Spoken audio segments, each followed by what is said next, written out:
up that high. Rick! I can't either. What do you mean? Yes, I can. I don't know. That's cbob. I can't. How you doing? Unless I belt it. cbob, what's up, brother? What you guys doing, man? What you doing? Chris and I are kind of relapsing from yesterday. Holy crap. Dude, I saw a lot of videos, a lot of pictures. It looked like a great day, man. It was a great day. I don't even know how much we raised for it, but it was so much fun. Mike, I'm surprised you weren't part of it, man. Well, I was invited, but unfortunately, no, not unfortunately, I couldn't participate because I was spending the weekend with my kids. I was up in Wisconsin. It's much more important. I get it. Oh, you know it, man. Yeah. I do. No, it's not. Yes, it is. There's nothing more important than Oz. Right, Rhodes? Yeah, you know, whatever, right? So what happened? Give me some video. Oh.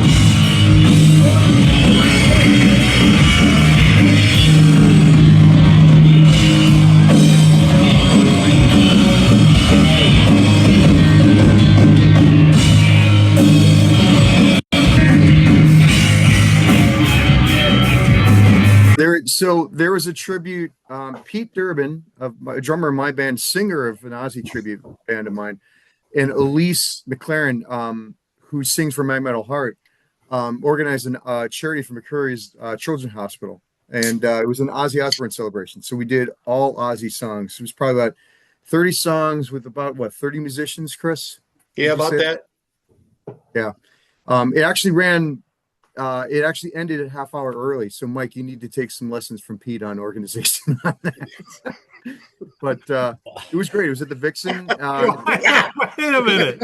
Sorry. Take that. The last Coterie event ended early, too. I think it's just a matter of, I recant that statement then. That's okay. But no, it was a lot of fun, man. It was the crowd was really into it. A lot of great performances of it. And Dave Treadwell, who ran sound, patient as he's a great guy in general, but he was really patient with everything. Just made it sound spectacular. So it was a good event. As he always does, man. He is the wizard of that board back there. Yeah, absolutely, man. And he doesn't have a filter, which I love. Yeah, right. Yeah. Hey, Mike, Dave, can you do this? Is like, fuck no, fuck that. Yeah, fuck you guys. No, that's the good. Only thing I will say, guys, is just watching the show, the fact that there were no rehearsals or anything like that. I mean, people just brought it. I mean, there were a couple little side eyes from here and there of how to end a song, but it's like that with any open jam. Yeah, but exactly. It was really great. And that's, I think the difference though, it really wasn't, I don't want to call them open jams, right? Because there was some organization around. There's a set list that's put out. The musicians are identified. It's just not like, hey, Dermont, cbob, jump on stage and do this song. I mean, you had an opportunity. There was some of that because people didn't show up, or I hate those. Yeah. Or they were late, or some people had to cancel last minute. So there was a lot of things, or even the last minute. What was the oh crap, I forget what the song was, but we need a chorus at the end of the song, so 7 of us are just listening to our phones in the background. Diary of a Madman. I thought it was We Are the World.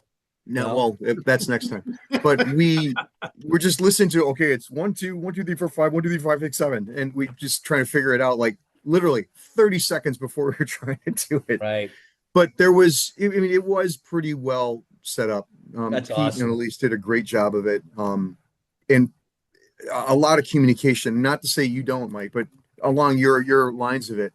Don't hop up there if you're not invited. Make sure you guys have the tunings. Make sure you guys are talk about the structure and stuff like that. And it would have looked like it was something that was planned for months ahead of time as far as rehearsals. That's awesome. We went really well. And I think that, you look at the players that have played at that have played our events, they played Discord, they do the Monster Jam. there's enough people, they've done these, they get it, right? So I don't want to say there weren't any novices. There certainly weren't any rookies up there when it comes to these type of events. Now, I know there were some kids up there, which There were some rookies. Yeah. dude, I was They killed it. well, but you have the guidance of other people there, right? That have been through it before. So Well, yeah, overall, but the kids, Yeah, it was exactly. Pete's sons were in one. There was a kid, Lennon, I who saw did him. Dreamer on piano by himself, even transposed Zach's solo. Found out later he was autistic, and he was just he was on everything. Yeah. We That was signed a bunch crazy, of things for man. him, took pictures for him. So Yeah, yeah, he absolutely was, great. I Yeah, watched and that video Decimator. today. Decimator was the band. yes, Dual Decimator Dual was Pete's kids band. That's And awesome. they were Good great. stuff. Yeah, they were. And the kids played with a couple of the adults on a few That's songs as right. well. Yeah, I forgot about that. Yeah. They jumped in on some of the stuff with the standard stuff. There's Hey, Mike. Elton John Another- made it. Whoa. Hey, Is those that are my Ozzy glasses. It's Elton John Lennon. Osbourne. Are your It might be pupils too big okay? for your head, Mike. Yeah, A I'm little gonna bit. squish him in What's a up, little bit. bug eyes? too Can you big. stop at the dispensary? Stoner. Nice. Yeah, we're just talking about yesterday, Mike. Man, it was fantastic, and I heard you guys kind of talking about the professionalism of everybody that was involved. I mean, really, when you think about it, 35 songs or whatever it was, and not one rehearsal between Yeah. anybody. Getting there and just playing that stuff, and some of that Sabbath stuff. I mean, credit to Rhodesy, like on "Killing Yourself to Live." Jesus, it's like 4 different songs in one. It you is. know? Yeah. It's a lot of counting. Consummate I mean, professionals, there's man. all kinds of True- changes. Yeah. True story. So Brent, Elise, and I were standing there, and we're getting ready to go on stage for that song. We're all looking at each other, and we're sweating. Our palms are sweating. We're nervous. We're trying to remember all the changes. It's hilarious. It worked out great, though. It was awesome. There was Is a that Brent couple of those Johnson? moments. Yeah. Yeah. So Brent Johnson. So Yeah. if you had new people showing up and there wasn't practices, like how did they know what to do? Or they well, it was communication ahead Yeah. of time. So we basically had a list similar to what Mike does for Coterie, that people sign up for certain things and what they're doing, and then once that was been established, then the communication started independently for that stuff. So, but yeah, I mean, it went well. There's a couple last minute things that we kind of tripped over, but I think tripping is probably a poor word. I mean, it was really we pivoted. Let's just say it that way. Right. Better word. Better word. Ad And lib, I ad think lib. it happens no matter how you plan these things, Chris. Again, you've done so many of these. No matter how well you plan, there's always going to be that pivot. Let's go to plan C, right? Always makes me itchy. Yep. Yeah, but you know what? That's the beauty of these things Yeah. too, right? I When mean, you it's can like that hold- with shows too. I mean, Absolutely. Yeah, absolutely. No. So- Joe so breaks what the string song- again. What song killed it? They all killed, obviously, but like, what? It's like, damn, I didn't know that was gonna pop. We all have our favorites. What struck me? Oh man, the kids doing Black Sabbath at the Opening. beginning. Yeah. Yeah, opening with it was great. That's Um, so cool. I liked Diary of a Madman with the chorus thing, kind of added stuff. I liked the Perry Mason and No More Tears that I played on That was are my awesome. favorite songs You of guys all. killed that. Yeah. But Yeah, that was excellent. yeah, Yeah. thank you. But I saw the honestly, video. Rhodes, what you did, man, you absolutely killed it. Just another level of playing that you took me by surprise. So great job, man. honestly. Rhodesy is Thank you. he's That man, means it worked. drummer for hire. Sometimes I call him a sleeper. I don't think people realize just how freaking good Chris Rhodes is, the drummer, right? I mean, Agreed. he's not just that, 4/4 rock guy. He can get in a pocket and just kill it, man. So kudos to you, Rhodes. And the other thing, Guys and are I'm not just wasting saying it time. because I'm not saying because on the call, Mike, you adding the percussion. It's the group of people for percussion for Supernaut Right. was Yeah. phenomenal. Yeah, a that was last minute that addition. that was really a highlight for me. I mentioned it to I think I mentioned it to Rhodes. It's one of my all-time favorite Sabbath tunes. So when I saw it on the list, I had asked him on Thursday. He came out to the Black Diamond session gig, and I said, "Would you think it'd be okay if I played on that?" And originally I was just going to do some claves. And then he asked Elise and the rest of the players, and they said, yeah. And I said, cool. And I didn't know Lavone. I didn't know her. I met her, Yeah. 10 She's a minutes drummer after for I got- Sabbatha, right? Yeah, exactly. I wanted to talk to her real quick, and I chatted with her right when I got in and said, are we just going to play this straight like the album? Of course, coming from a jam band, I wanted to extend the drum jam a little, but we talked about it, and it was really a highlight for me because I love that song, and I was glad to be included. And then standing there talking to Chris. I forgot the guy's name who played drums on Children of the Grave. I said the only other song I could probably add something to is Children of the Grave. Yeah, I think And he his name's goes, Ed. yeah, he goes, could you do that? I go, I can do it. And then do it that. just kind of I got a morphed guy. into Pete Durbin and Lennon coming up, and he was on the floor tom with Pete. And then after a while, Mark Malloy came over. So we were all kind of doing that little rhythm that goes over the drums, a little overdub that Bill Ward did.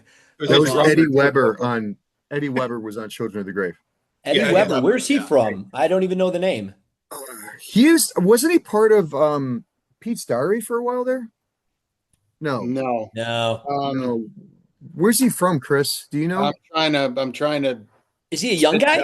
He's a lefty. He's a Mikey left. He's lefty. Oh, no, that's good. See, I love it when you get, like we were talking about professionals and you get the novices, the unknowns, right? Not that I know everybody in the scene, but that's not a name that I'd heard of. That's awesome. Yeah. No, he killed it. Good deal. Like I said, everybody killed He it. played a All couple we were. songs, right?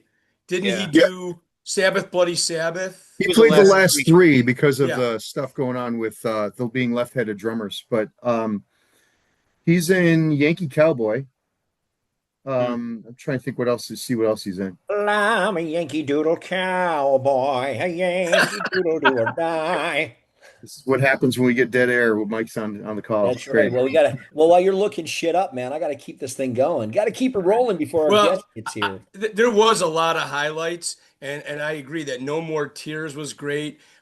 Killing Yourself to Live was really good. I really liked You Can't Kill Rock and Roll too. Great song. That was excellent. Dan did a great job with that. There was so many highlights. Hey, was Steal Away on the set list? No. Oh, He neither didn't was make the cut. Tomorrow's Not enough Dream. people. Yeah, not enough people signed up for him. really? If That's you- one of my yeah. all-time favorite Ozzy songs, man. It rips. But you were talking about Perry Mason. I think that's probably in my top 5. I mean, I love the Jakey Lee era of Ozzy, but when that song came out and just the guitar work from Zakk Wylde, I mean, it's just like Yes. boom. And then Yeah. I saw that video you guys, if I remember correctly, because it opened up kind of ominous. It might have been some smoke. Pete came out. You had that bass fucking rumbling, man. I was like, yeah, baby, that was kick ass. That was awesome. Yeah. Yeah. Anytime I was- cbob puts on the bass, man, I'm telling you, it's just magic. It is magic, man. He's I was magic. I was so worried about my rig not crapping out. I was just vindicated that it worked, and the bass players liked the tone. That's all I There you cared. go. So vindicated and validated. Yeah, there you go. Exactly. Nice. So what videos out there that I could pop in here? Do you think? They're trickling in. I don't think they have any just yet. Okay. It's basically been fan stuff. I'm trying to see if I find something, Pete, I'll send it to you, but I don't Yes, have anything just yet. I think Yeah, and cbob, you would have the professional stuff too, right? Because that guy didn't. No, that- I didn't bring because I was bringing my bass rig. I didn't have much room for the multi-track recording. There is a guy, I forget what his name was, but that was multi-camming a bunch of stuff, but he's doing it like $20 per song per group. Gotcha. I don't know if he's doing anything else general for it. Yeah, he But, said it took too long to do the whole show. Yeah. So, but he was only charging $20 per song for 30 songs. That's a deal. So now that the Ozzy one's out of the way, we lost Ace Frehley this week. Does that mean we're gonna put a Kiss industry jam together? I think it would be in order. I know, Chris, you and I aren't the biggest Kiss fans, though. I know that. We've had this conversation before. That's What okay. about- I think it's a great idea. I think so too, man. Think of that catalog of music. Actually, just a year ago today, Mike, I posted the video from Six Strings for Susan. It was Detroit Rock City. I So just you saw that sang on movie. Kiss. I don't want to hear your lip. Jeff Anthony on vocals, man. You guys killed that thing. Yeah, No, Tom York. I loved Kiss growing up, right? I mean, but it's like those bands. I have the nostalgia for them, but the retire. This is our last tour. Then they keep going back to that thing. It just gets a little Three old. times. You're right. Kind of 3. I think I went to the second one. Yeah, I went to the first one. I know that. Oh, speaking of Kiss boy. fans, you want the best. You got the best. There you go. What's up, Jet? How are you Jet? doing? Good afternoon, sir. Hello, Jet. How are you, my friend? I'm doing all right. I'm assuming you guys can hear me, yes? Yes, Yeah. we can. We can Yes. see you too. Check, Awesome, check. that's good. I don't I know love about your that fake being background. I don't. That's not fake. I know. I'm No, that's a kidding. real Okay, background. good. Good. All right. I've been in that room a couple times. I know what that room We- is. See, Bobby, you we're, sleep in that room when you go over there. I'm, I on the, live- I'm on the wall twice. So- Oh, when you're I'm on the wall. just in these two pictures, he's in That's as well. right, But that's yeah, I think the total is 60 60 60 pictures to see Bob in your pictures? house? that Chris is in my on my wall. Jesus Christ, man. I think I have maybe a dozen, but I don't have as many pictures as you do. And I had Pamela Anderson and Farrah Fawcett and all He was sorts in your of bands? That's awesome. on my walls, man. But that's cool, whatever floats your boat, Jet. On your what? Well, it's funny that you say that because this is W my life. walls. This is my life in high school, right? I was actually really, really, really lucky. My parents got divorced when I was 12. That's not why I'm lucky. But my mom really wanted to make sure that my sister and I had a nice place to live, and she went out and bought a townhome that was more expensive than she could afford. And of course, we didn't know that until we were much older. But it was straight up townhouse. Like the staircase was as steep as you could possibly imagine, and I still can't fathom how we got furniture up and down it because it was so skinny. But it was Pivot. it was pivot. It was the coolest freaking house I've ever lived in, and I love my house now. But this house was just amazing. Well, she didn't want to be on the third floor, which was the master bedroom, because she didn't want to walk up those stairs all the time. So she gave me the master bedroom. So the entire third floor was my bedroom. Wow. I had an entire master bath to myself. I had vaulted ceilings. This is a high school kid's dream. This is awesome, right? And she comes up into my room one day, and you can almost not see any of the white drywall because I have posters all over the wall of Megadeth, Motley Crue. No, I didn't know Chris yet. But all my favorite hair metal guys, my Maiden pictures, Megadeth, stuff like that. Some amazing pictures that I wish I could find again. That when you search for them online, they don't seem to come up. But I'm just like, man, I had the greatest collection of stuff. And my mom comes to my room, she sits down, she goes, I'm a little worried about you. And I said, I'm like, why? And she goes, well, all the pictures on your wall are of guys with long hair. And I'm like, are you telling me that I can hang pictures of girls on my wall? And she's like, yeah. I ran out to Spencer's and I bought every single poster from Spencer's. I have a full door that led to my master bathroom, that it was a full door size picture of this blonde coming out of the shower. No idea who she was. She was just hot No, and wet. Right? I still to this day don't even know who she was. Awesome. He said, But she came back upstairs after I bought all this stuff, and she was like, that's not what I meant. Those the dudes. And so now this is where I'm at now. Both Mike and Chris obviously know my basement very well. Now all the framed pictures, matching frames, by the way, I'm very OCD that way. I follow Chris in a lot of ways. Every single poster on my wall is of my friends. So ultimately what I've gone to is hanging posters of my heroes to hanging posters of my heroes. Awesome. So it's been full circle, and it's much more organized now. But I can't believe that when I walk down in my basement, I'm looking at my history, I'm looking at my best friends, I'm looking at stuff that I'm exceptionally proud of. These are trophies to me that nobody can take away. That's awesome, man. That is awesome. Well, let me. Pete, we're rolling right now. yeah, we're Oh, we've rolling, been man. rolling the whole We've been thing. rolling for Let me- like 20 And minutes. I was going to say, before we get too far with this, man, Chris, you and Jet have an amazing history. I think it would be appropriate for you, drum roll, please. Give us an introduction. Who is this guy?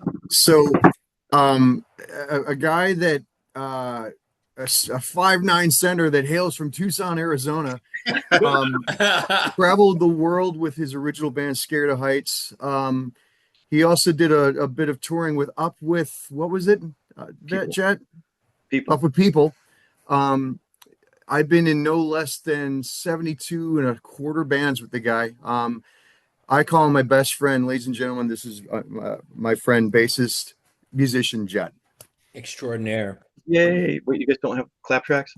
Not yet. We'll, We'll add that in post. we'll dub those Yeah, in. Pete, insert Oh, crowd roar. We're gonna Yeah. get like the big Roman Coliseum, there'll be like Flourish, the gladiator, star wipe, people around. star wipe, and You have no idea. Welcome. You know, there's other wipes other than Star Wipe. So I is Jet, want your, star wipe. is Jet your first name and exclamation point is your last name? It is. It is. You want that explanation?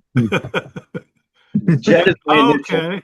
That are my initials, and that came about. I'll try to keep the story short. This was something you guys are going to know from me very quickly. Mike and Chris know this already. Is that I talk forever. You can't stop me. Perfect. So it's a my story 2-hour is- show, ladies and gentlemen. Just want to say that now. I'm learning to talk like the Micro Machines man. Try to talk as fast as I can, which you don't need to do anymore because you just speed up the thing in post. No, I just delete. That works. That works. I like that. My initials are JET, and the first cover band that I ever auditioned for, I sent an email to these guys saying, yeah, I'd like to come out and audition for this band. And I signed it Jet because it was required by the company that I worked for to sign all of your emails with your initials. Never told them my name was John. And this is before GPS. And I wasn't sure I was in the right place. It was in just somebody's house. And I'm kind of outside, and there wasn't any numbers on the door, and I wasn't sure if I was in the right place. And the lead singer, Carl Dalton, pokes his head out of the door, and he goes, "Are you Jet?" And that kind of hit me because I wasn't expecting that. I was in a moment of anxiety anyway, and I was just like, yeah. And he goes, "I don't know, brother. I don't have a lot of confidence in you. You don't know your own name." And I was like, "I'll explain that later." Anyway, they just kind of stuck with calling me Jet, and ended up playing in bands with other people named John. And I was like, just call me Jet. And there was actually an Apex where I was in a band where half the people in the band knew me as Jet, and the other half of the people knew me as John. That was the peak. And it was really funny because I showed up late, and half the people were like, "Well, John said to do this," and the other people said, "Well, Jet said to do this." And they're like, "Who the fuck is Jet?" How's that? Yeah. Who the fuck is John? That's when it tipped over the peak, and I became Jet. As far as the exclamation point goes, I'm just an egotistical jerk. And so the proper spelling is capital J, capital E, capital T, exclamation point. 3 of them, actually. What's that? You said it should be 3. That's why I printed your name no. tag with that. It's just one. Okay. However, you guys know Chris, obviously cbob, the correct spelling of cbob is lowercase c, lowercase b, lowercase o, lowercase b.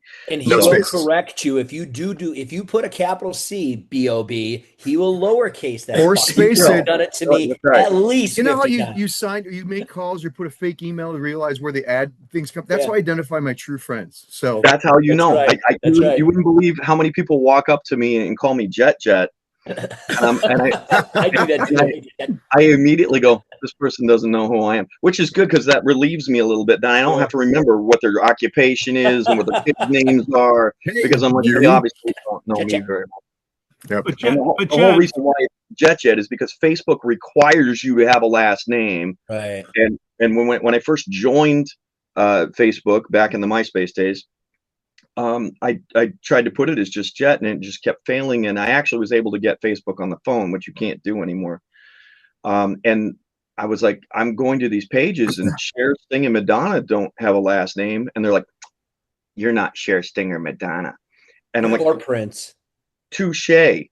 So I had to put graphic in. artist, by the way. Yeah, thank you. He's foreshadowing. This is good. Good transition. They said you got to put in a name, so I put in Jet Tate. People started calling me that and introducing me that. They're like, "This is Jet Tate," and I'm like, "Oh God, no, this doesn't sound right at all." So I go back in and change it to just Jet. Immediately get floored by Facebook, and they're like, "Ah, you can't do that. We're shutting your account down." I'm like, "Why?" And they're like, "Because that's not your name. We know your name's Jet Tate." I said, "How do you know?" And they're like, "Because that's what you had in your name." And I said, "What if I was lying before and now I'm telling the truth?" And, Exactly.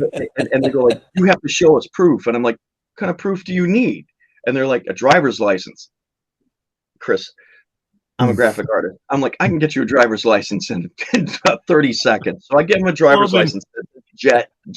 Boom. They unlock my account. Now I'm Jet. And actually, the way that Facebook produces it, it says Jet. So I'm really surprised that people don't call me Jet. You can call me Jay. You can call me JJ. Oh, JET. Jets. Triple jet. Wow. So Jet. There's no ego or anything, you know. That's hilarious. I get on stage and people are like, "Oh, we got to introduce you. We got to introduce Browski and Matt Rhodes and John." Yeah, I gotta say something. I can't just say Jet. I'm like, no, you just say Jet. That's it. By chance, if anybody's under the age of 50 that just tripped over this podcast and they don't know what the hell Jet is, what is the band? Can you give us some more info so we can look you up and get So on Facebook, if you just look Jet, you're not going to find too many examples or pop-ups there, but my icon is blue. It's my absolute favorite picture of me that I've ever had taken. It's at the House of Blues with Super Unknown with cbob. It was taken by Jim Obos on I'm gonna say November 17th in 2017. My primary band is LP Vinyl, but LP Vinyl is also LP Vinyl's Escape. It's also Clash of the Tribute Bands, and there's something new that's coming out that we're not allowed to talk about.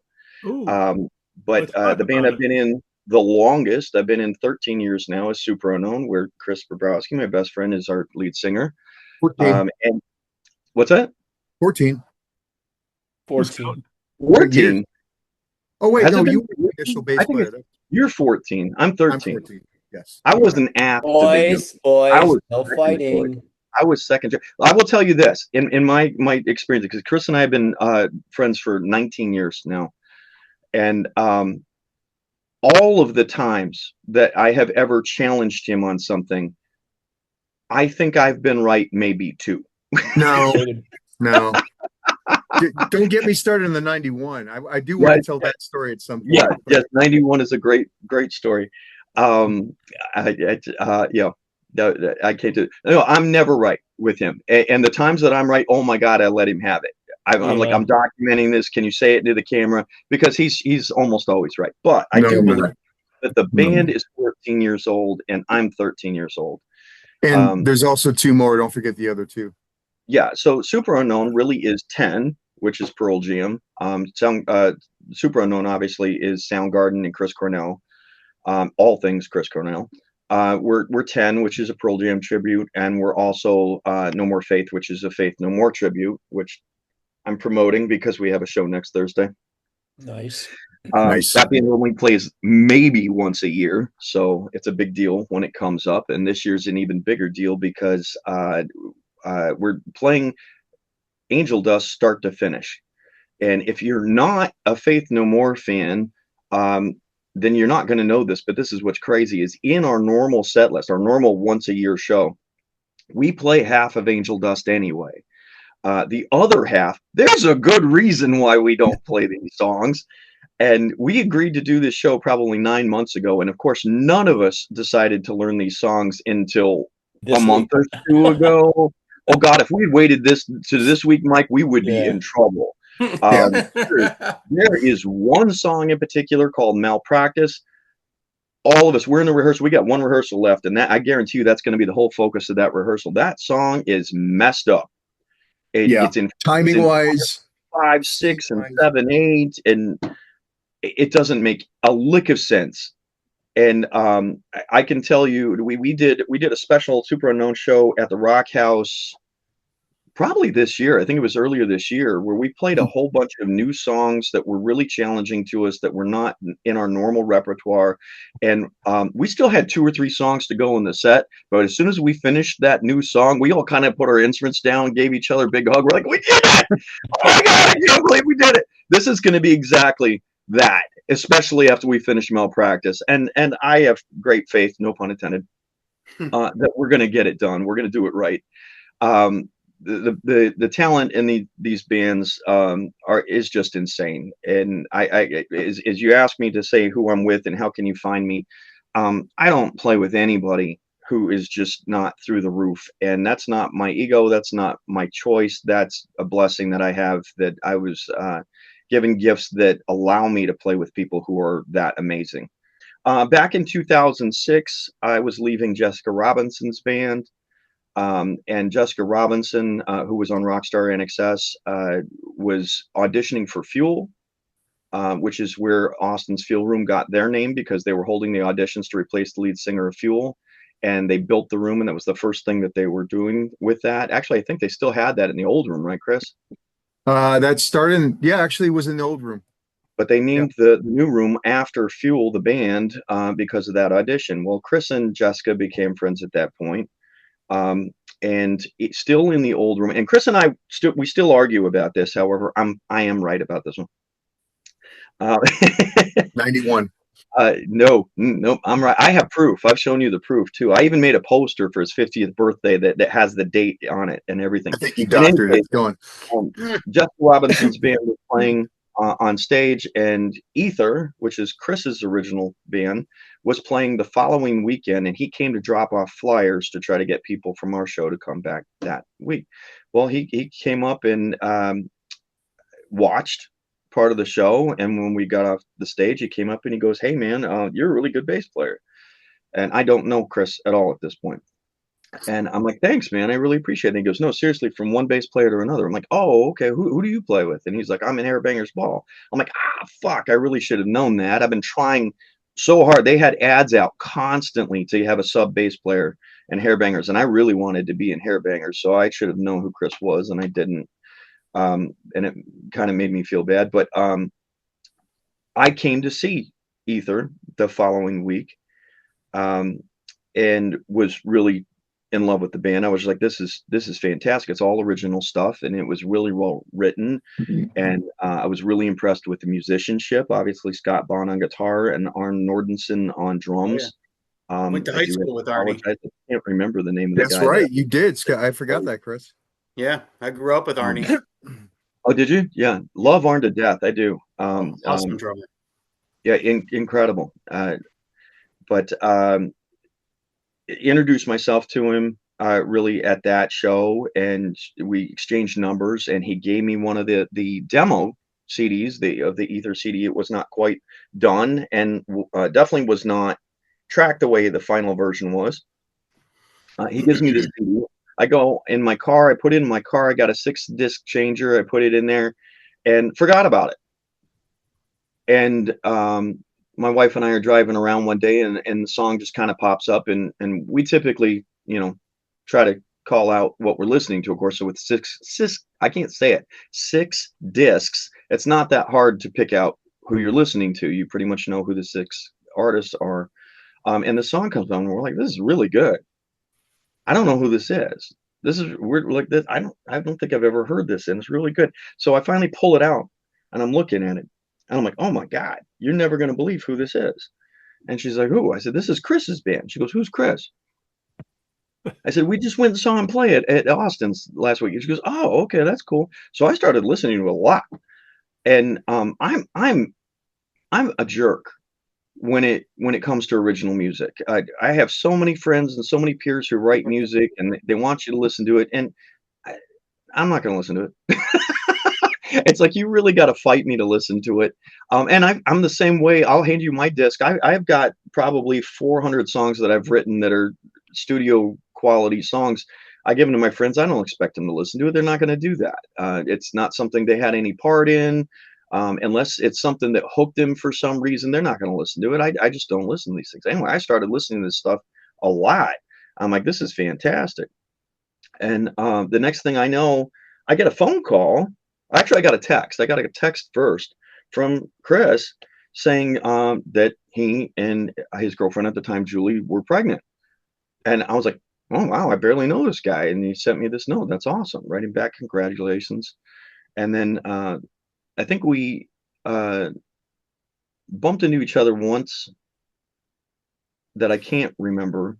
Then we bumped into each other where my band F&R was opening up for Hairbangers at Austin's in the new Fuel Room, and he didn't know that I was in that band at the time. I technically wasn't. I was subbing. And so we started bouncing off each other a little bit, and then he sends me he calls me one night, and he says, hey, Ether's thinking about making a change. And I'm like, I'm in. I'm like, I don't even care what else I'm doing. And it's, of course, it was a lot easier back then to just be in multiple bands. It's a lot harder these days. But I'm like, yes, I'm in, absolutely. So he pulled me in, had a couple actual auditions, and hung out at Fat Cat when Scott had the store in Carpentersville, and started to get along with these guys, and turned out that that's where I was meant to be. And then, of course, I think the final piece of that story, which I think is hysterical, is Chris's day gig is in Des Plaines, right across the street from where I work. The train tracks, yeah. And so we're both at Mr. Beef for lunch. I'm standing right behind him in line. And he turns around, looks at me, and he goes, "Are you stalking me?" Creeper. 19 years later, the answer is yes. Yeah. And I finally just admitted it. He finally admitted it. That the fake part of that story was where I went up to him was actually at Chicago city limits. Not that it really has any weight on it, except for me being right. Because I remember tripping over the part where the stage was at to go talk to him, because CoverGirl was the name of the band at that time. I don't say that word anymore. Just so okay, you know. I noticed that, yes. But anyway, the Jessica Robinson band was playing at city limits, and I made a point to go out there to see him, and that's where I talked to him. He did come to see us at Austin's the next night, or the next week, because I remember I have pictures of him just going the whole time. But yeah, just that's everything else is true. Motorcycle jacket. Yeah. You guys are never going to agree on where you met, are you? We aren't, but he's wrong. No. He's absolutely wrong. Yeah. Until I prove that I'm right, which I just did. He'll never be able to do. 91. I will get to that point at some point. I admit 91. I think it's a hysterical fucking story. I don't want to, Pete, ask a different question. I'll get to mine in a little bit. So. All right, what's your main band? I'm just trying to put I'm going to put a logo up here. What band are you in? LP Vinyl. LP Vinyl. Okay, so Journey. No. Well, LP Vinyl's Escape is Journey. So LP Vinyl. Christ, yeah, I can't pronounce your band. You got to explain. I think it helps if you explain where LP Vinyl came from. Yeah, right? yeah. I mean, Sure. why don't you go to the history of LP Vinyl and why they have that name? Because I think again, I'm gonna try to take it really succinctly. There was a point where I don't know how far back I should go, but I'll try to make it. I'll do really short bullet points. COVID killed Lava Rock. In the middle of Lava Rock, we were doing tons of collabs. Mike and Chris obviously have done some good collabs with me. I'm very proud of those, and I hope to do a lot more. Some will come to fruition in the next 5 years. Yeah, we're trying to accelerate one right now. Right, that like we're hoping to get one out in 2 weeks. stick to the script. Yeah.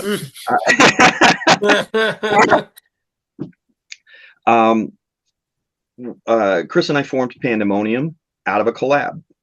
Pandemonium didn't get a lot of dates, and we had a lot of conflicts with other bands. And towards the end of where we were at with Pandemonium, which we actually agreed Pandemonium is not done, it's just on hiatus. There were a lot of changes in the industry. What did you say? News to you?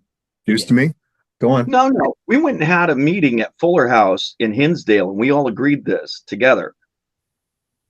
Boys, I'm going to have to put you in separate rooms. Keep going. Don't make me come back there. Yeah. Anyway, I don't know if you guys are aware of this, but most of the changes that happen in our industry happen in November.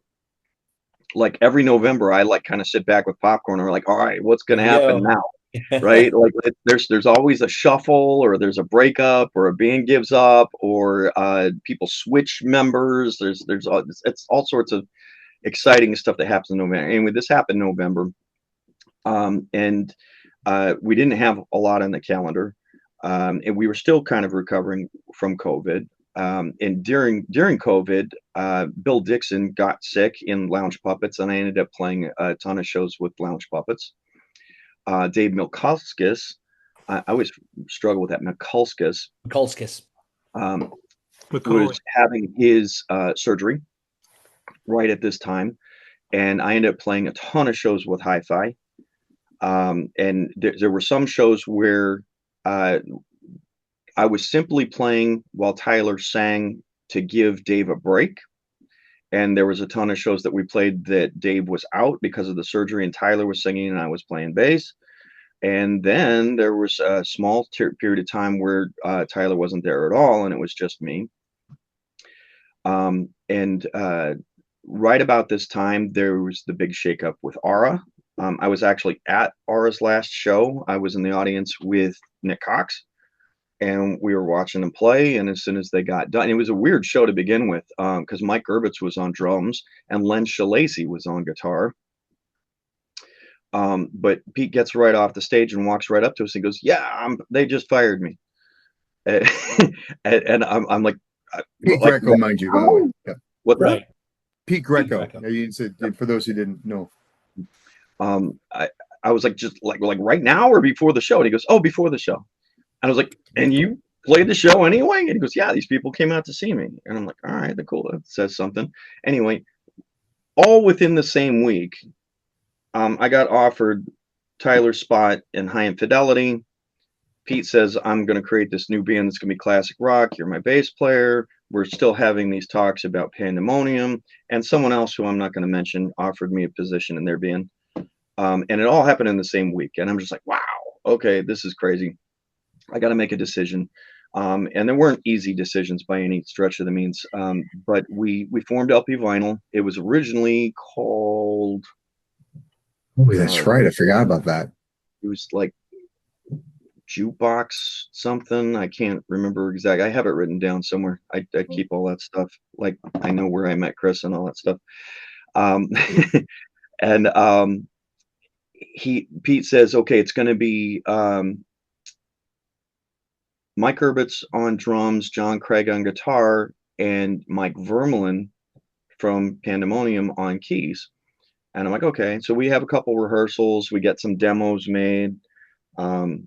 And Mike Vermelin calls and says, I don't want to do this anymore. And we're like, okay. So we're not sure exactly what's going to happen. And then we think, okay, maybe we can track the keys. It's really hard to find good keyboardists in Chicago. You guys definitely know that. Out of the thousands of bands that we have, there's literally like 5 amazing keyboardists. And then a bunch of guys who are really good at keyboards who we don't know who they are. It's weird how they're just kind of silent. I love how Robert Jess has come out of the woodwork this last year, because he's a phenomenal person, very inspirational and a fantastic musician, but he was not in those 5 at the time, and we didn't recognize that. So most of these keyboards are unavailable. They're definitely occupied and in A-tier bands to begin with, so it's impossible to poach somebody. And then John Craig comes to us and says, "Man, this is a lot of homework. I don't like learning songs," which is true. He had been in Puppets for, I think, 4 or 5 years at this point, and they hadn't changed anything in their set because he doesn't like to learn songs. So he goes, "Yeah, this is too much homework. I'm out." So Pete calls me up and he says, "We need another guitarist. What are we going to do?" I said, "I want Lenny and Gino, and I don't want to choose. I want them both." And he goes, "Okay, go get them." So succinct. I don't understand. All right, so we took Lenny and Gino and we've tracked our keys there. LP actually stands for Lounge Puppets, so we are Lounge Puppets Vinyl, but it obviously has double meaning, that LPs were long play records, and so our camp, our FEIN, everything for that band is Lounge Puppets. Yeah, that's the so it's Lounge Puppets, aka or doing business as that vinyl band, right? I mean, Yeah. so it's Lounge Puppets are the 80s hair bands. This is another version of that, doing the classic rock. And then I'll speed the story up. Then from there, you actually have another band, The Escape, which is a tribute to Journey, which is all the members of LP Vinyl. So you're just putting on different clothes, basically. And we have a real keyboardist. We have Guy Dominic on keys. Got it. So we went to real keys with that. And that same lineup is also something new that's starting this next year that I can't talk about. So LP Village People, when is that project? Yes, it is LP Village People. I'm really upset that you called me out on that. Sorry, you swore me to secrecy, and I let that one go. I get to double my costume. Faith No More playing next Thursday at Reggie's downtown. We're playing with No More Tears. We're playing album night. We're playing all of Angel Dust, start to finish. Nice. And I'm not gonna spoil it. You have to come to the show to see it. But Faith, No More Faith, we always wear matching outfits. And so we have brand new outfits for this show. I'm in the process, believe it or not, my fingers hurt because I'm sewing at the moment. But I sew you got them. Jet, Okay. where did you say that show was at? You said next Thursday? Reggie's. next Thursday at Reggie's. Reggie's. It's Okay. the 30th at Reggie's. So 30th at Reggie's. it's album night. 94 So Halloween. No More Faith is doing all of Angel Dust. No More Tears is doing all of Blues of Oz.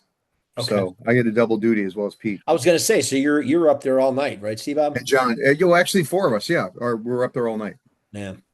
Yeah, it's going to be fun. But yeah, we have matching outfits for that too. So we've. I didn't know they came in. Last show, we were all wearing black karate gis with red belts. It was freaking awesome. I was 50 pounds heavier, so that looked great. Right. Steven Seagal, man. You're gonna wear this outfit really well. So I have to stay on top of that, which is rough because I manage the websites for all the bands that we've talked about, and for Jagged Little Pill and for Tennessee Whiskey. And Tennessee Whiskey is a pain in the butt because his calendar is full.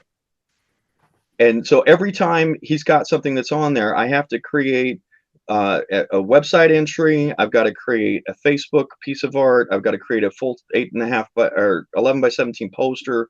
I've got to create the event, and he is just busy.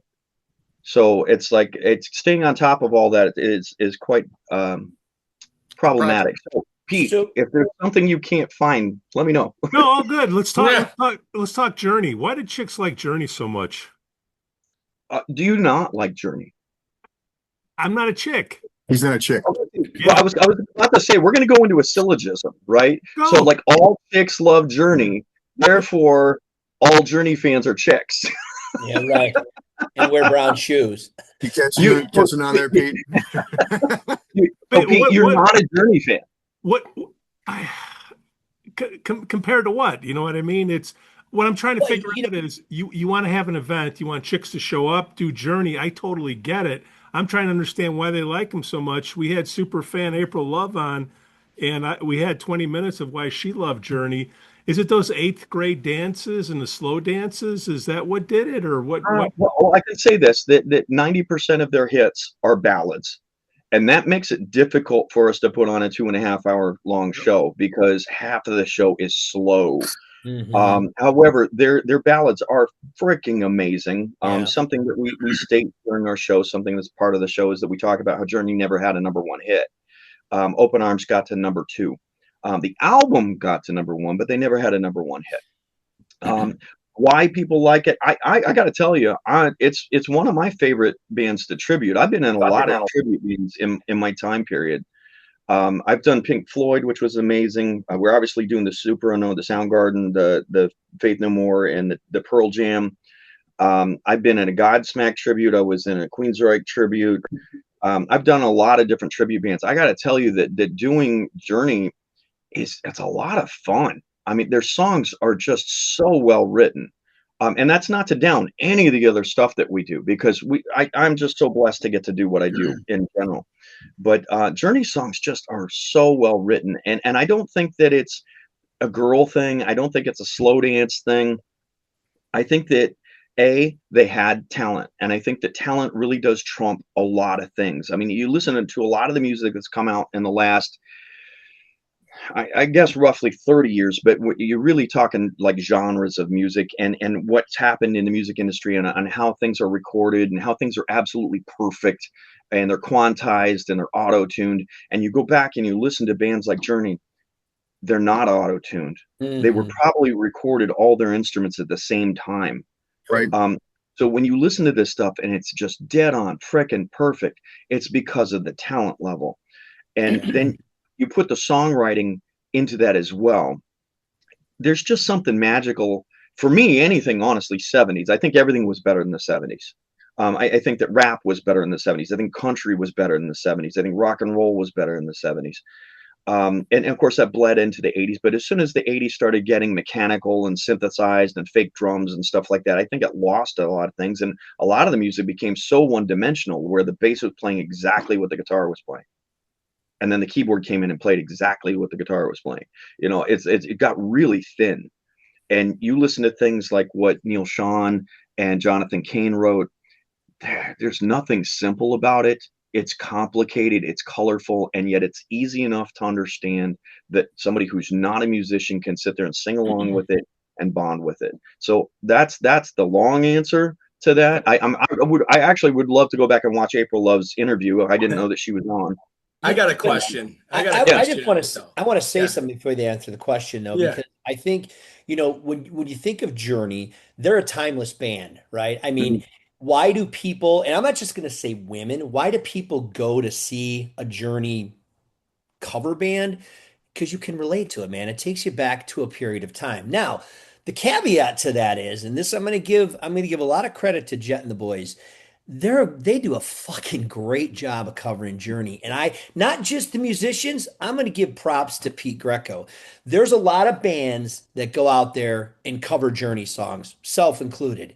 There's not a lot of bands that go out there with a lead singer that gets that close to Steve Perry. There's a lot of high singers that can hit those notes, but he has a certain timbre to his voice. He's got a little bit of that grovel, that Sam Cooke kind of feel, that soul that he can deliver on those songs. And that's not taken away from any of the other guys out there. No, it's not. I really appreciate there's a number of people in my book who are absolutely stellar, and Mike, you're one of them. cbob is absolutely at the top of my list. Pete Greco, Dave Mikulskis, Bob Biaggi, Tyler. These guys are just unreal. And again, I'm blessed as hell to listen to them. But I'm going to plug this. If you go to lpvescape.com, which is the website for our Escape tribute, the very first thing, because people don't understand this, when you have a website for your band, it's not for your fans, it's for talent buyers. Your fans don't ever go to your website. They go to your Facebook page. They follow you on Instagram and crap like that, but they don't go to your website. If you go to this website, the very first thing that's on there is we've got 3 song samples where Journey is in your left ear, isolated vocals of just Steve Perry. We actually found the actual clips of Steve Perry isolated from these songs. In the right ear is Pete Greco. And I challenge you to, if you can hear the difference. He actually does a phenomenal job. I almost spilled the beans on our new project. There's an aspect I'm of our just new letting project. you know, Jed, I'm good friends with Mike Gerbit, so I'm just saying. He knows. Yeah, that's all right. That's all right. I've actually slept recently, and it was something. It was so funny because like everybody, it was on a video call, and everybody on the call went, and I realized that I had slipped, and I was like, let's change the subject. Okay, Bongo Mike, we've talked about Journey. Well, no, I got a quick question on the Journey stuff. So, go ahead. You guys ever cover the early Journey? We're talking like the Greg Rowley, Neil Schon, Michael Shreve, when they broke off from Santana, the third album of Santana, they broke off and they created this very early, I say mid-70s psychedelic. It's almost. I mean, you listen to that and then you go listen to something off Escape. It doesn't even sound like the same band. No, it was completely a different band, and I've watched a lot of bands go through just tremendous transformations based on changing of members. I think that the Doobie Brothers are a phenomenal example of when Michael McDonald joined that band. That was not the same band anymore. Still 2 great bands, and honestly, to me, that's a testament that the musicians are that much more skilled, that they're able to completely change persona based on who's writing the song or based on who's singing. To answer your question, though, we do a handful of Greg Rowley songs, but they are the ones you know. Yeah, it's none of the B-side stuff. Lenny Bertucci. Nothing from Looking to the Future, right? Nothing from that one. No. Lenny Bertucci, Gino Bonomici, and Guy Dominic all sing the Greg Rowley parts, depending on which song they are, and all Same 3 of way them. you love me. But it doesn't. I mean, those are it's a great era of Journey, but it doesn't make sense, right? I mean, when Jonathan Cain got in the band, I mean, it completely changed the dynamic of that band. The songwriting just changed, and that's where Journey got popular. So and I hear what you're saying, Mike. I don't disagree. I mean, you got that the Santana jam songs are awesome, probably for a bunch of dudes that are hanging around in a bar listening to it. But I think when you're going out to play festivals and you want people to come and drink at a bar, you got to play the classic hits. You got to do the Just for hits. argument, for argument's sake, though, to what Mike just said, one of the things that I would say is actually, I think Journey was more popular before Jonathan Cain, because Jonathan Cain kind of benefited from MTV. Yeah, I think it's a hard thing to argue because yes, I agree with you. I think they were more popular. However, they were more popular in a genre, in an industry that was really hard to be popular in. However, then you get into, like you said, the MTV era, and that's when they started having hits. In fact, Open Arms was actually written by Jonathan Cain for the Babies, and John Waite didn't want the song. He goes, "No, this one sucks. I don't want it." Wow. So he brought that into Journey, and that became their absolute biggest hit.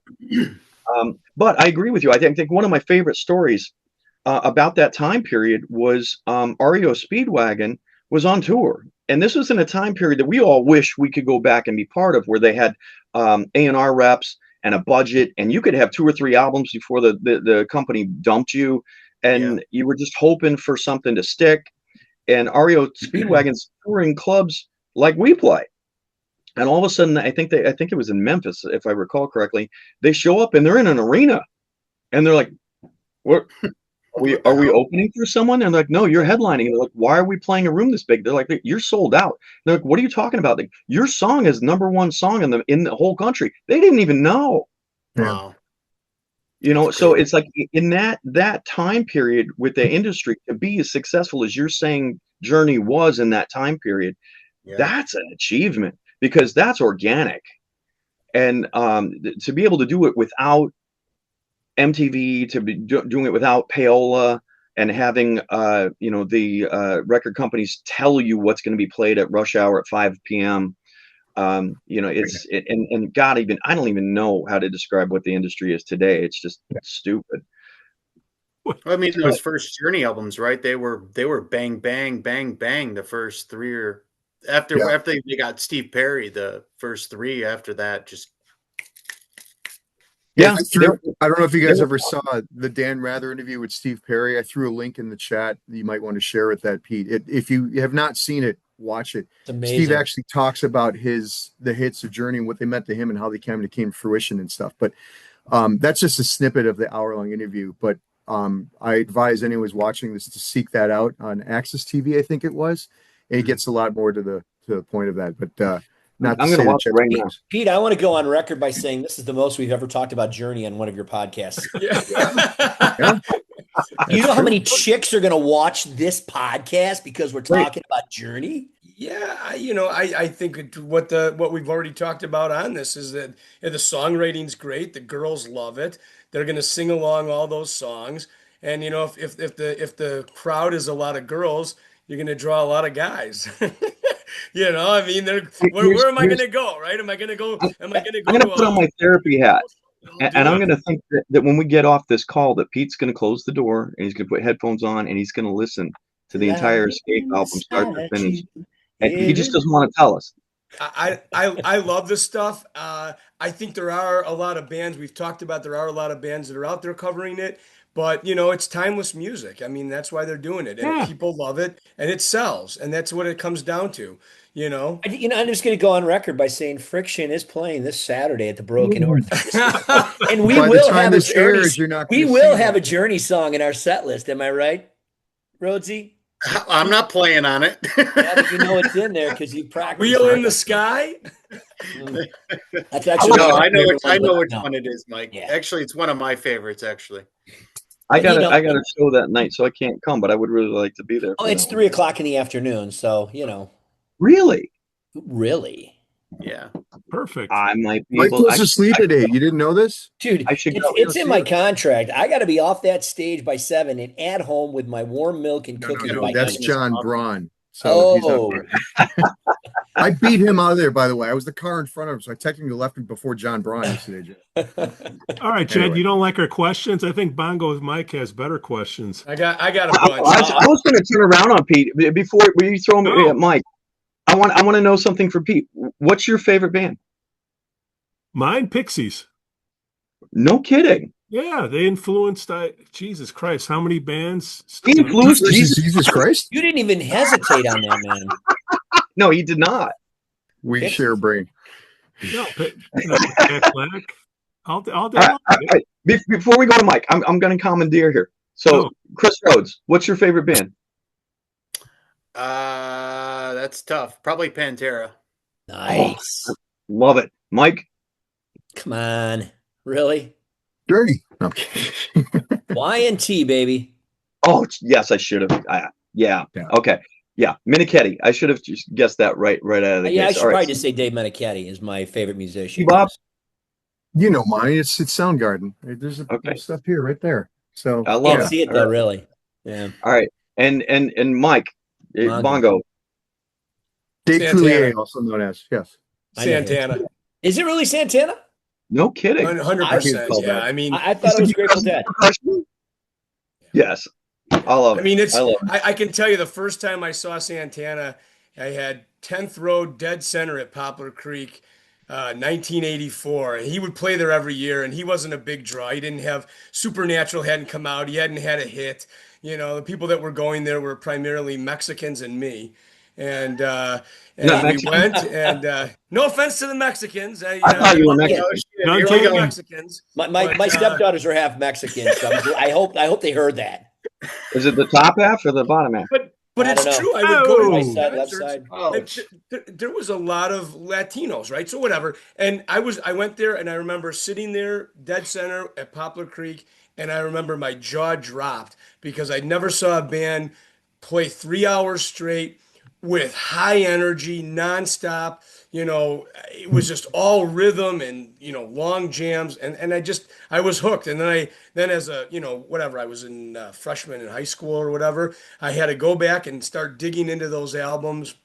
And every time I listen to them, and that's why I love the Journey stuff too, because, you know, 3 of those guys left Journey to form, or I'm sorry, left Santana to form Journey. So, Right. yeah. You know what's cool about that? Did we ask you, Jet, what your favorite band was? Did they? Or we need to get to that. Not yet. It was coming up. It was. I didn't want to jump on that though. So Have you ever heard of Guano Apes? Yeah. They absolutely, hands down, they're the best band, best songwriters. I can't, every song that comes out, even the ones that I'm not that fond of, I'm just blown away. Sandra Nasik is my favorite singer of all time.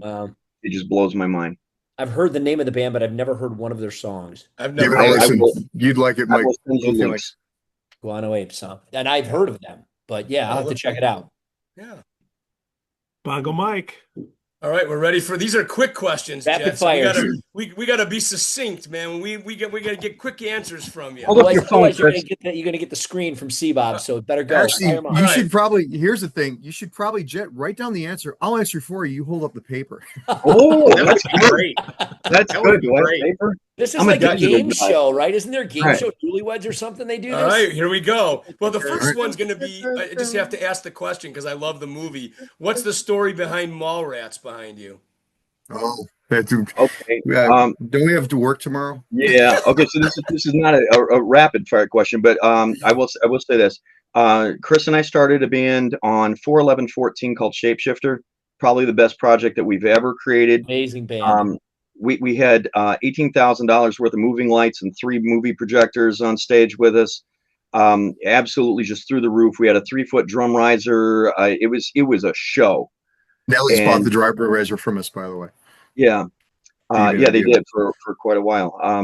This was a big to do. We absolutely knocked it out of the park. It was an amazing effort of really good ideas, and we were squashed by our booking agent. And after 20 shows, he goes, "No one wants this anymore." What do you mean no one wants it? He goes, they don't want it. You got to be kidding me. And so he said he couldn't sell it, and then he wouldn't let us go get our own gigs either. So we said, okay, let's change. We're going to change because you're telling us that they don't want this amazing thing that we created. You're going to pick the name. You're going to tell us the set list. You're going to tell us what our colors are. You're going to tell us what kind of clothes we're going to wear. Wait a minute. What What? agent was this? What booking We're agent? not saying the agent. We cannot. Do not say the agent. You always So got tough skin. we're not going to say the agent. But anyway, so they basically we gave them the opportunity to Wow. tell us what it is, and we started the band. We were doing it, and We did it I for won't 3 finish. years. Jack, go ahead. Yeah, we did it for 3 years. But here's the piece: is he comes back to us right away and he says, "So what's the name?" And we're like, "No. We told you to pick the name." And he goes, "Well, you got to give me something to choose from." So we gave him 10 names, 10 decent names that we would have been happy with any of those names. He puts it out on freaking Facebook and asks people to vote on them. And two or three people pick the other names off that list at the Yeah, same but time. people stole our names. One of the bands still exists that stole the one name that we were really kind of wanting to have. But they stole it from that post that this person put out. And I skipped a step in there where he came back and said, I need more to choose from, because we gave him like 10 names. So I threw in a whole bunch of shitty fucking names that we were like, nobody's going to pick these. The turd herders. Pretty close. Shitty Mallrats. And so they voted on Mallrats, and he comes back and he says the name of the band is Mallrats. And we're like, no, it's not. No, that was a throwaway. That was something we threw at you that nobody would pick. No, that's the name of the band. So we got stuck with that name for almost 4 years. What was the music? I remember the band. It was alternative rock, basically. Okay. Yeah. But it wasn't mall music like Tiffany and shit like that. Well, No. but, No, it was the movie's about these guys that are hanging out at the mall. I don't even know the movie. In the 90s, Smith? basically. That was Okay. the correlation. It wasn't anything else beyond that. Outside of Right. me being a It was- mall it rat was myself popular, in grammar school. Okay. or high Okay, school. that answers that. I thought maybe there was some connection where you met Kevin Smith, and that was. He knew about us. He knew about us. Our friend Joe Mhm. Peterson met him and showed him the links and everything like that, and he loved the idea. He's like, Awesome. that's cool, and then walked away. But yeah, Got All it. right, so All right, question. Rapid fire. Come on, Bongo Mike, take control, son. Rapid fire. I'm trying, man. I didn't know the mall rat thing. What are you doing there, Chet? he's trying to get a rapid fire. All right. All right, so Lightning First- round. we know your favorite band, so we got that. So first concert that you ever attended. I mean, big concert, not sitting in your school gymnasium watching your friends play. Survivor Where? in Tucson, Arizona, in the TCC Arena, opening up for Hall & Oates. Wow. Wow. What was that, like 1982, 83? That's a good question. I would have to look that up. It was the Big Bang tour, Big Bang Boom So tour. that would have been like 86. This isn't a And rapid it was- fire, dude. You're it going was down a the- rabbit hole now. Yeah, Never and it was rapid fire. Sorry, I had original to know singer. because I love It was both the those original bands. singer of Survivor, the blonde hair guy that sang "Eye of the Tiger." Yeah. Cool. Okay. Second question is your favorite action movie. Well, that's tough because we're going to get into a lot of semantics. I'm a huge Star Wars fan. Okay. You can name one of the star. Which one out of all? Wait, the what's Star that Wars? band in the movie? Rogue One is the best Star Wars film ever made, hands down. Okay. And then Empire Strikes Back. Yeah, Empire Strikes Back was great. Can't argue with that one. Nope. We could talk about that for an hour. Yeah. That's next month. that was rapid fire, by the way. So we know your favorite band. We know your favorite movie. What's your favorite Christmas movie? Oh, Nightmare Before Christmas. Okay. Nightmare Before Christmas is, in my opinion, the best movie that was ever made. I know there's a lot of people who disagree with me on that, but I am a huge Tim Burton fan. I'm a huge fan of stop motion animation and how long it takes you to do what they did and to get it in sync with the writing. The Danny Elfman. I have so much NBC stuff in my house, including this. Yeah, This I guy was going to say, point out Jack. He doesn't get much stage time anymore, but my friend Mickey Salerno made this for me. Nice. And it glows in the dark, and the space has LEDs in it, which is awesome. I absolutely love this. And his daughters did this side. Wow. And then so many people, that was back in the F&R days, so many people were so hot on that. I went back to Mickey and somebody had knocked one of my basses over at Nellie's and broke it. And I gave it to Mickey, and I said, "What can you do with this?" And he says, "Well, I can fix it, but you're going to lose the beautiful red quilt." I said, "That's okay. I want an Oogie Boogie bass." So this is my Oogie Boogie bass. Oh, nice. So that's Nightmare Before Christmas as well. And then he goes, "Are you ready?" And I said, "Yeah." And he goes, "Flip it over." I didn't ask him to do this part. This is Christmas Halloween Town with Lock, Shock, and Barrel. Damn, Yeah. that's awesome. Holy shit, dude. I said, "Why didn't you put that on the front?" Is that a bass or a skateboard? Right. No, That Lord. is fantastic. Kitchen. Yeah. Well, That is love very cool. Nightmare Before Christmas. Big fan. Every Christmas I probably watch it about 100 times. Yeah. It's a great movie. No doubt about it. What's your favorite ice cream? Mint chocolate chip, the green one. Love it. Great, The good green choice. one, not the white one. Just doesn't taste the same. No, it's not. Gotta have Yeah. the green. Gotta be green. Gotta have that Now- Vulcan blood. This is the question that always gets everybody. Pop-Tarts, love them or hate them? Oh, that's a good question. I want to say I love them, but the older I get, and I don't know if this is just me getting older, my taste buds changing, just as you get older, your tastes just change. But I think there's a good possibility that the chemical makeup of the product has changed, and No. all I taste is chemicals now. Hmm. I'm a huge Uncrustables fan. Mostly, Shout I'll out to give Mike credit. Probst, by the way. Yeah, to Mike Probst from the Corn Tribute, who shoved one in my mouth while we were on stage, and I was like, "This is delicious." And I They are good. literally, They are good. I was eating 4 or 5 of them a day for a while, which they're not great for you, but they are a quick fix, and they don't give you tummy problems or anything like that. So it's a really quick way to get some energy.